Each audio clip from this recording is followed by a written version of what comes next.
All right, you've been listening to the confirmation hearing for Acting Attorney General Todd Blanche, and you may remember President Trump nominated Blanche for this position just last month, and the nomination came after former Attorney General Pam Bondi was ousted from the role back in April. Now, moments in that room are already getting testy. Let's take a listen to what happened when Blanche was asked if he'd commit to meeting with Epstein survivors. Can I get your word under oath that within the next 30 days, you will personally sit down with these 10 victims, and it will be done within the next 30 days? I can keep on repeating myself, but I said it could get done as soon as today. It could have gotten done last week. We remain available to meet with any victim or their representative at any time. Will you notify the committee when you've done this? That would be prohibited by law if they're talking about an ongoing investigation. I'm asking you if you'll notify the committee that you met with the survivors. It depends on what they said. I'm not sure I'm allowed to notify you if there's an ongoing investigation.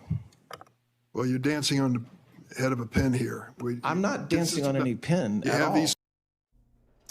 Let's go live to our nation's capital and CBS News congressional correspondent Caitlin Huey-Burns. Caitlin, what's happened so far in that room that stood out to you? Hey there, Mugo. Well, something that I have been watching for in this hearing, I'm focused on two Republicans on this panel, John Cornyn and Thom Tillis. Without their support, Blanche will not go through. And they have raised concerns about this DOJ weaponization fund. You may remember that we reported on that over the past several months.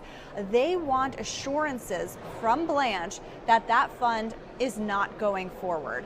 And we heard Cornyn, who, as you may remember, lost his primary election bid earlier this year, just a couple of months ago. He was not supported by the president and now has become a little bit more free to show some daylight between himself and the administration.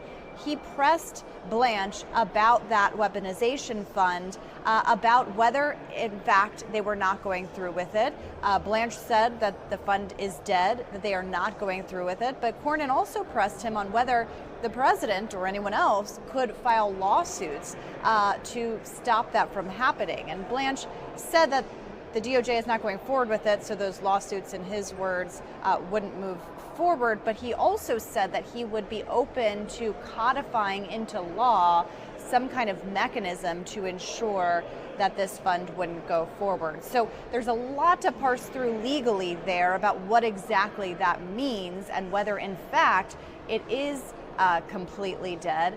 But that, to me, really stood out because that was a Republican wanting some assurances and pressing this potential attorney general about that issue in the first place. Because remember, just a couple of months ago, when Republicans up here were meeting with Todd Blanche behind closed doors, it became extremely testy over that weaponization fund.